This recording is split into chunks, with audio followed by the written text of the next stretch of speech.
Puji nama Tuhan. Shalom saudaraku yang kekasih, apa kabar? Kita bersyukur kembali dalam kasih Tuhan. Mari kita hari ini mau memuji dan memuliakan nama Tuhan. Bagi Dia segala pujian, segala hormat, syukur yang patut kita panjatkan, yang patut kita agungkan. Mari kita mau datang di hadirat-Nya, kita mau mengundang hadirat-Nya. Tuhan boleh turun menjamah saya dan saudara, dimanapun saudara berada, di rumah, di kantor, di dalam mobil.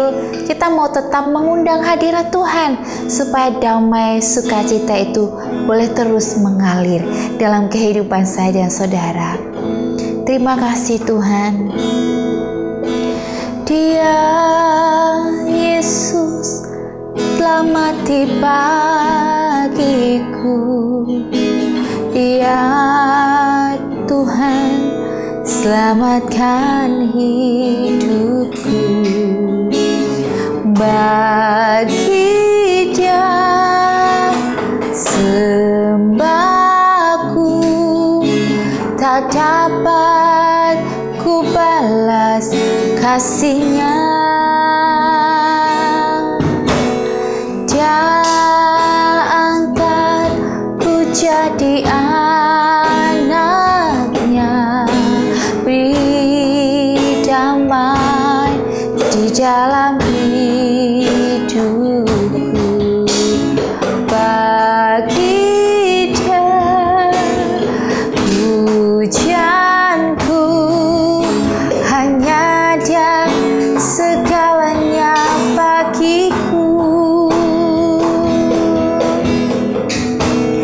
Bagi Dia segala pujian, hormat serta syukur kekal selamanya. Bagi Dia segala pujian, hormat serta syukur selama-lamanya. Bagi Dia segala pujian, hormat serta syukur kekal selamanya.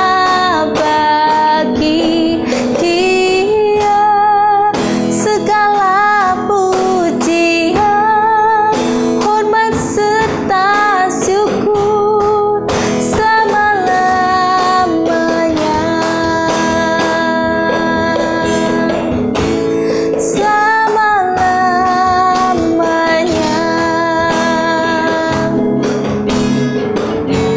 Selama-lamanya.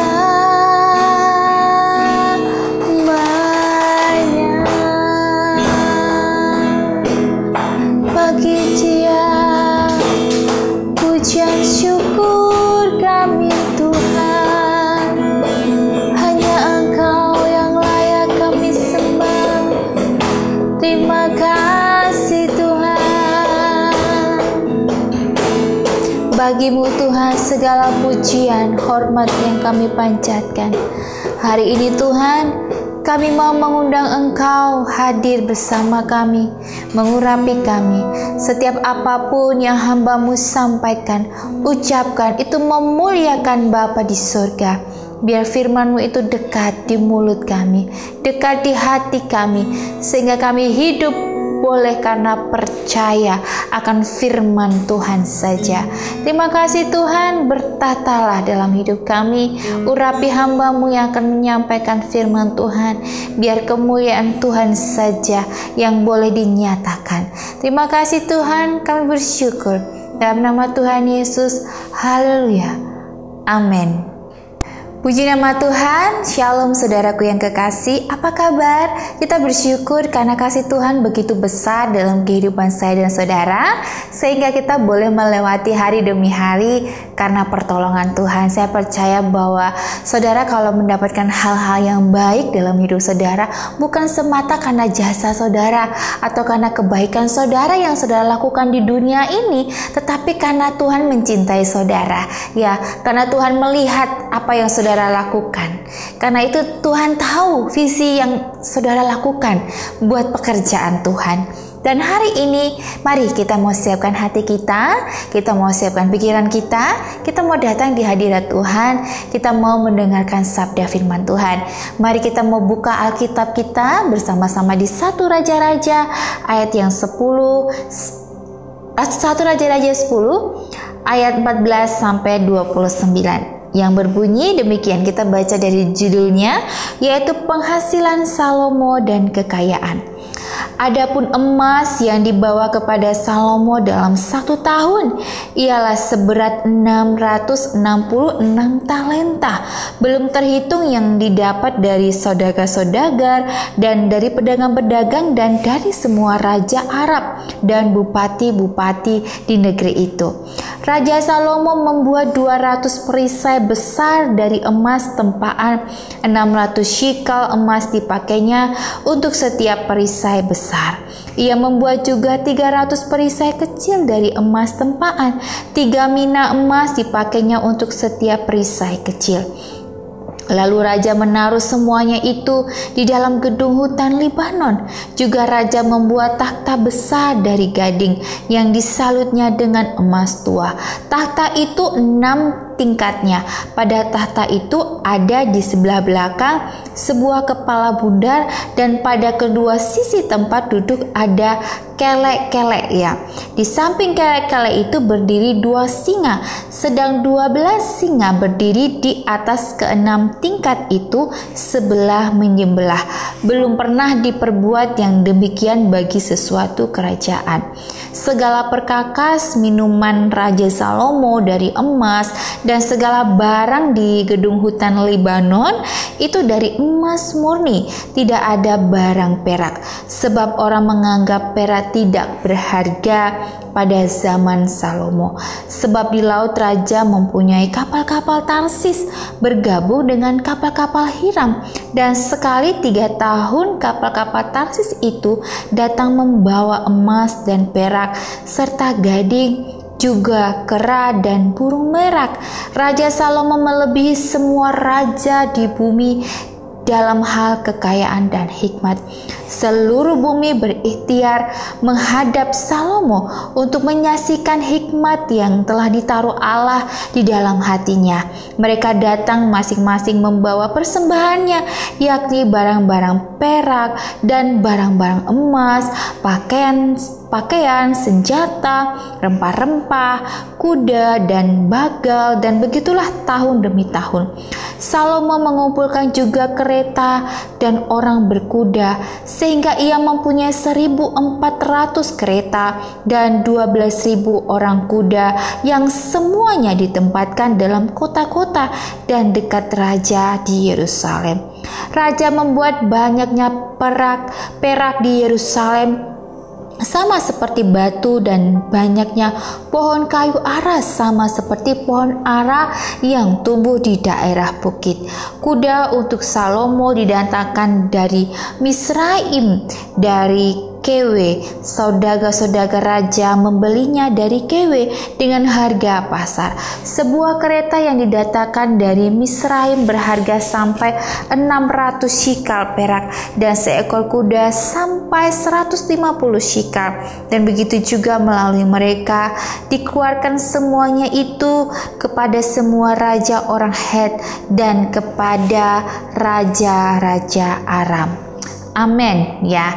Di firman Tuhan ini menegaskan bahwa adapun emas yang dibawa kepada Salomo dalam 1 tahun ialah seberat 666 talenta. Wow ya. Di sini menceritakan firman Tuhan tentang Salomo mewarisi tahta yang kokoh dari ayahnya. Siapakah ayahnya? Ayahnya adalah Daud ya, serta berbagai kelimpahan materi. Saat itu musuh-musuh Israel telah takluk dan mereka harus membayar upeti, ya tak ada ancaman berarti, sehingga ia dapat membangun bait Allah ya. Selain itu ia juga menjalankan berbagai bisnis. Wah ya, Salomo juga menjalankan berbagai bisnis, khususnya di bidang apa? Perdagangan dan perkapalan ya, karena pendapatannya per tahun ialah sebesar berapa tadi? 666 talenta emas ya, yakni sekitar 22,6 ton ya, dan itu belum hasil usaha lainnya. Wow, kaya sekali ya. Sebagai di sini bantuan Salomo ini bukan bekerja pada suatu kantoran atau menjadi PNS ya, karyawan, tetapi perdagangan ya dan perkapalan ya. Ya tak heran ya bahwa dia banyak sekali ya, banyaknya perak di Yerusalem sama seperti batu. Bayangkan perak itu banyak seperti batu. Batunya itu bukan batu yang sedikit-sedikit, pasti batu yang menumpuk ya. Lalu bagaimana Salomo ini mengelola kekayaan itu ya? Selain dia gunakan untuk kepentingan pribadinya ya, atau untuk istananya ya, emas-emas itu digunakan untuk membangun apa tadi saudara? Bait Allah ya, rumah Tuhan ya, serta berbagai perkakasnya.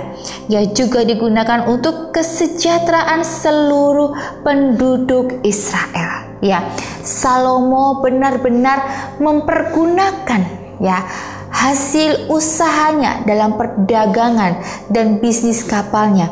Untuk apa? Selain untuk kebutuhan dirinya, kebutuhan istana ya, dia tidak lupa juga mempergunakan uangnya untuk bait Allah ya. Bait Allah dan juga apa? Dan juga memberikan kesejahteraan ya bagi seluruh penduduk Israel ya. Namun ya sayangnya sikap hati yang lurus itu tidak berlangsung seterusnya. Dia pernah menyimpang ya. Dia pernah menyimpang dari ketetapan Allah. Dengan apa saudara? Dengan mengawini banyak perempuan asing ya. Kekayaannya juga jadi apa? Terkuras. Karena apa? Untuk membiayai hidup 1000 istri ya. Karena banyaknya duit ya. Tadinya dia udah khusus untuk hal-hal yang penting, tapi karena punya banyak uang ya, akhirnya tergodalah dengan apa? Dengan mengawini banyak perempuan ya. Karena memang sejatinya pria itu ya tergodanya apa? Perempuan. Kalau sudah banyak uang ya, itu sudah banyak yang dilakukan, yaitu dengan hal-hal yang tidak menyenangkan hati Tuhan ya. Dan akhirnya apa? Akhirnya kekayaannya dia terkuras ya, karena mau gak mau dia harus membiayai ya 1000 istri. Wah, 1000 istri bagaimana hitungnya ya? Banyak sekali ya. Dan nantinya ia hanya mewariskan kerajaan yang keropos ya, yang rusak, yang keropos itu, yang rapuh kepada siapa? Imbasnya kepada anaknya ya. Beserta dia juga dibebani pajak yang tinggi ya. Dan pajak tingginya itu yang akan dibebankan kepada rakyat ya. Itulah penyebab pecahnya kerajaan Israel menjadi dua ya. Harta kekayaan seberapapun banyaknya pasti akan habis jika apa? Jika kita tidak bisa kelolanya dengan bijak ya. Padahal Salomo ini terkenal sekali dengan raja yang bijaksana, tetapi toh ya tergoda juga ya dengan hal-hal yang duniawi yang sebenarnya bersifat sementara ya. Kalau saudara punya duit yang banyak, ayo saudara mau apa? Ya, banyak sekali keinginan-keinginan yang sudah menjadi daftar ya bagi saudara. Tetapi sebenarnya keinginan itu kita butuh apa tidak ya? saya selalu menempatkan diri saya ketika saya punya uang, saya mau melakukan yang terbaik buat keluarga, ya, buat kebutuhan saya, buat membantu orang, dan selebihnya saya kalau ada lebih saya menabung, ya. Hal-hal yang nggak penting, beli-beli barang branded, ya bukan berarti saya melarang saudara untuk beli barang branded, tidak. Tetapi saya lebih melihat apa ini yang dibutuhkan, ya. Sepatu saya ada, belum rusak dan bisa dipakai, ya kenapa saya harus beli baru lagi? Bukan cara saya menghemat untuk hal-hal yang sebenarnya konsumtif, ya. Sebenarnya hal-hal yang tidak perlu saya keluarkan untuk, ya sepatu saya harus numpuk banyak-banyak gitu. Yang se-endingnya saya hanya pakai 1-2, ya. Nah, selagi sepatu favorit saya tidak rusak, saya bisa pakai, saya akan pakai terus. Begitupun juga dengan tas. Saya punya tas, bersyukur ketika saya jalani bisnis, saya memang dapat tas-tas gratis ya dari perusahaan saya pakai aja. Lebih menghemat lagi ya, karena saya bisa mengeluarkan uang saya untuk hal yang penting, seperti saya memberikan suplemen kepada keluarga saya, buat orang tua saya bisa berikan asupan gizi yang terbaik dari makanan untuk keluarga saya bisa bantu orang, ya, saya bisa pergi jalan-jalan dengan minim, ya, tetapi saya tidak membuang uang saya, tapi saya nabung untuk hari tua saya nanti, ya. Nah, jadi saudara harus memahami, boleh beli branded, tapi saudara tahu apakah ini, ya, untuk jangka panjangnya saya akan terus pakai atau akan menemani saya, ya, karena kalau saya berpikir bahwa barang itu akan lenyap, iya akan ada masanya, ya. Kalau kita mau ikut trending, wah model-model sekarang banyak, ya, tetapi saya menjalani hidup saya dengan mencukupkan diri saya. Kalau untuk pakaian saya tidak begitu terlalu memikirkan yang harus bagus, branded gitu. Yang penting cocok dipakai gitu, ya. Tapi kalau untuk hal-hal yang mahal sekali, saya lebih mikir 2 kali. Saya bisa beli yang lebih hemat, saya bisa beli suplemen, saya bisa beli makan, atau saya malah berpikir saya bisa bantu banyak orang untuk bisa ada yang membutuhkan untuk sekolahnya juga, ya. Dan memang godaan dari kita ketika kita punya uang, ya, uang kita banyak, kita mau gunakan untuk apa? Jangan sampai ya seperti Salomo tadi, ya, dia lurusnya hanya bertahan sementara, nah, tapi uangnya akhirnya ya dia tergoda dengan wanita, ya. Maka itu ya saudara, kalau kita tidak bisa kelola keuangan kita secara bijak, ya, jadi yakni jika hidup kita berfoya-foya, boros, ya, tidak memikirkan masa depan, ya. Nah, semuanya bermula di saat hidup kita tak lagi selaras dengan firman Tuhan. Karenanya hendaknya kita terus berpaut kepadanya agar kita melangkah dengan benar, termasuk dalam mengelola harta milik kita. Ya saudara, firman Tuhan kali ini saya men-sharingkan bagaimana kita harus bisa mengelola keuangan, kekayaan kita dengan baik, supaya kita tidak menumpuk yang namanya hutang, hal-hal yang gak perlu kita bayar, ya. Jadi yang kita bayar itu hutang-hutang yang sebenarnya nggak membuat jangka panjangnya lebih baik, ya.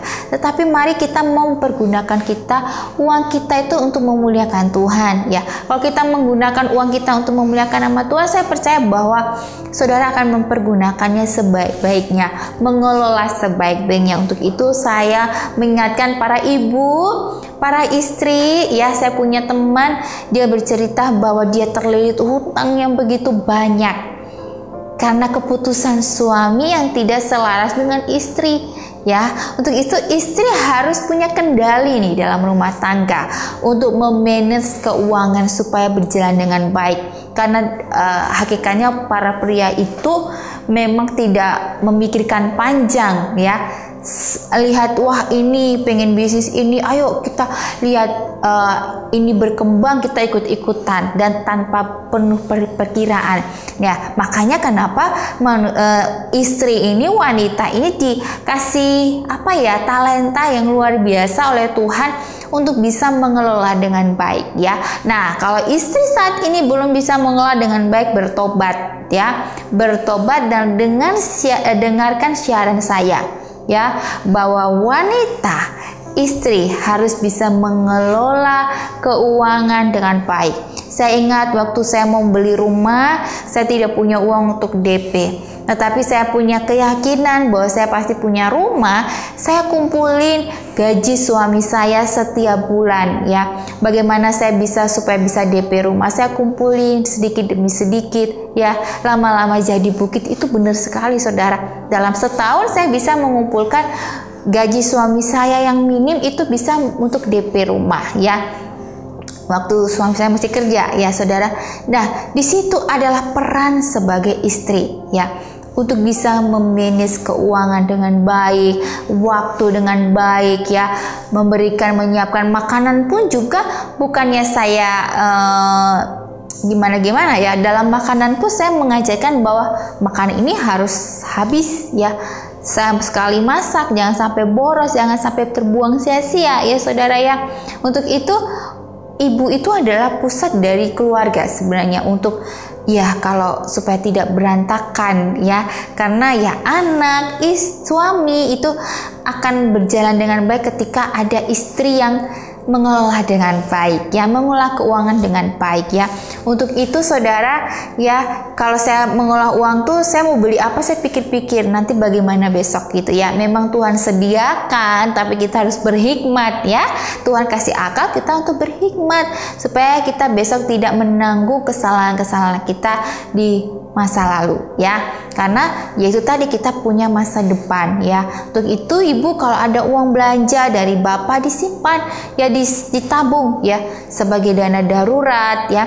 Atau ibu-ibu yang dikasih uang lebih, ayo kita belajar untuk menabung, menyisihkan atau melakukan pekerjaan-pekerjaan Tuhan ya, dengan cara memberi, berbagi dengan sesama. Puji nama Tuhan. Hari ini kita mau pegang firman Tuhan bersama. Kita jangan seperti Salomo ya, yang tergoda dengan hal-hal duniawi yang membuat dia akhirnya bangkrut ya, padahal kaya banget ya. Tapi dia hanya mewariskan, Tuhan bilang, kerajaan yang kropos untuk anak-anaknya. Ya iyalah, karena punya istri aja 1000 ya. Wah ya, bagaimana itu untuk menghidupinya ya. Banyak sekali. Untuk itu para suami juga ya, jangan tergoda dengan hal-hal duniawi ya, atau lagi punya istri lebih ya.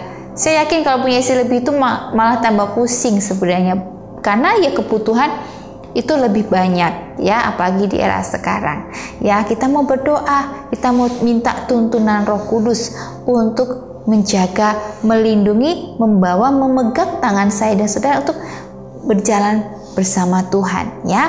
Mari kita mau berdoa. Terima kasih Tuhan, kami bersyukur ketika firman Tuhan ini Engkau berbicara kepada kami.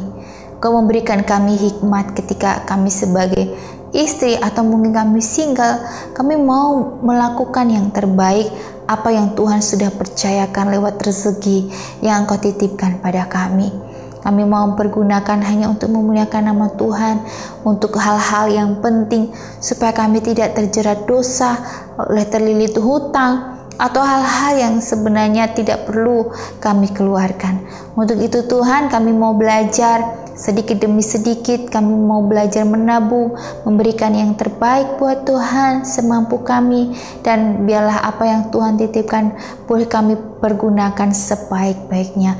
Berikan kami hikmat Tuhan, supaya kami bijaksana dalam mengelola keuangan. Kami butuh Engkau, kami butuh untuk dalam menjalani hari kami mengandalkan Tuhan, sebab Tuhan bersama Engkau kami boleh melewati hari-hari kami yang penuh dengan keajaiban, yang penuh dengan kemustahilan, karena kami percaya ketika kami berjalan bersama Engkau, di situ pasti mujizat-Mu terjadi. Terima kasih Tuhan, kami bersyukur dan berterima kasih atas firman-Mu hari ini. Hanya dalam nama Tuhan Yesus. Haleluya. Amin. Puji nama Tuhan. Shalom.